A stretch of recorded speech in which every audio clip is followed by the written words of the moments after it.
సామాజిక వర్గం క్రెడిట్ విషయానికి వస్తే మీకెంత, నందుకెంత? సామాజిక గమన యాక్చువల్గా కథ నాదే సార్. పాయింట్ అది ఫస్ట్ ఇనిషియల్ థాట్ దగ్గర నుంచి నా దగ్గర ఉంది. సో ఇద్దరం డెవలప్ చేసాం. అది యాక్చువల్గా స్క్రిప్ట్ అండ్ డైలాగ్స్ రెండు ప్యారలల్గా అనుకున్నాం సార్. అది 2.5 years పట్టింది. అది ఎక్కువ టైం దొరికింది రాయడానికి. అది సో రైటింగ్లోనే బాగా ఎంజాయ్ చేసాం మేము. సో హాఫ్ ఆఫ్ క్రెడిట్స్ ఇవ్వచ్చు. కానీ చాలా సెన్సిబుల్ పాయింట్ కదా అది. అది చాలా ఇంటర్వెల్ దగ్గర మీకు ఏమాత్రం కనెక్ట్ అవ్వకపోయినా సరే టోటల్ గా వాష్ అవుట్ అవుతుంది సార్. చాలా సెన్సిటివ్ పాయింట్ అది. యాక్చువల్గా స్టార్టింగ్ 2-3 వేరే డైరెక్టర్లకి అది వేరే ప్రొడ్యూసర్లు చెప్పాం. వాళ్ళు భయపడ్డారు యాక్చువల్గా. ఎందుకంటే బ్రదర్ సిస్టర్ ఎవరు చూడరు, ఇది వర్కౌట్ అవ్వదని చెప్పారు. కానీ అందులో నాకు అనిపించింది ఏంటంటే ఎవరో ఇద్దరు కలిస్తే వీళ్ళిద్దరూ అవుతారు తప్ప అది రిలేషన్ కాదు. సో అది స్ట్రైట్ అవే రిలేషన్ కాదు. సో అది నాకు కాన్ఫిడెంట్ అది. సో అందుకే సెకండ్ హాఫ్ చాలా వర్క్ అయింది అందులో, ఎంటర్టైన్మెంట్ పార్ట్ అది. అండ్ ఇంకోటి కొత్త పాయింట్ దొరికితే రైటింగ్ కూడా చాలా ఈజీ అవుతుంది సార్. అంటే ఎవరు ట్రై చేయని సీన్లు, ఎవరు కొత్త సీన్లు అన్నీ పడతాయి. సో ఈజీ అయిపోతుంది రైటింగ్ లో.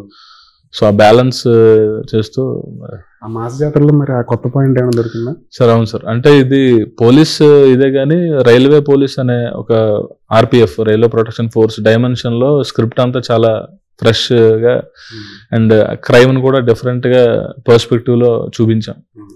అందులో బాగా వచ్చినాయి సీన్స్ కానీ బ్లాక్స్ కానీ. అంటే మాస్ గా ఉంటూనే హీరో అప్రోచ్ అయ్యే విధానం కానీ, లేదంటే ఎలా డీల్ చేస్తారు, తనకున్న లిమిట్స్ ఏంటి, తనకున్న చట్టాలు లాస్ ఎలా ఉంటాయి ఏంటి, జ్యుడిషిక్షన్ ఏముంటుంది రైల్వేకి, ఈ డైమెన్షన్ లో చూసేసరికి పాయింట్ చాలా కొత్తగా ఫ్రెష్ గా ఉంటుంది. అట్ ద సేమ్ టైం మాసిగా కూడా ఉంటుంది. రైటర్గా ఎన్ని సినిమాలు చేశారు మొత్తం? రైటర్గా ఒక 10 చేశాను సార్. సాటిస్ఫాక్షన్ అండి ఒక రైటర్గా?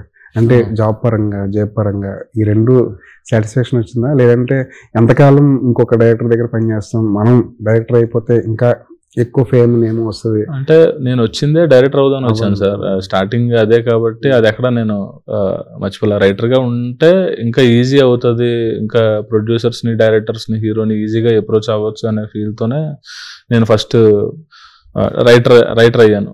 అదేంటంటే అసిస్టెంట్ డైరెక్టర్ అనుకోండి ఉంటుంది, అది మెల్లిగా అసోసియేట్ అనేది ఫార్ములా ఇది. ఆయన కూడా డైరెక్టర్ అవ్వాలని వచ్చి రైటర్ గా కెరీర్ స్టార్ట్ చేశారు. అదే సార్, డైరెక్టర్ అవుదామని ఫస్ట్ నుంచి ఫిక్స్ అయ్యాను కాబట్టి అక్కడ డివైడ్ అవ్వలేదు సార్. రైటింగ్ అన్నది ఈజీ అయింది నాకు అవకాశం రావడానికి అంతే. ఎవరైనా ఇన్స్పిరేషన్ రైటర్ గా, డైరెక్టర్ గా?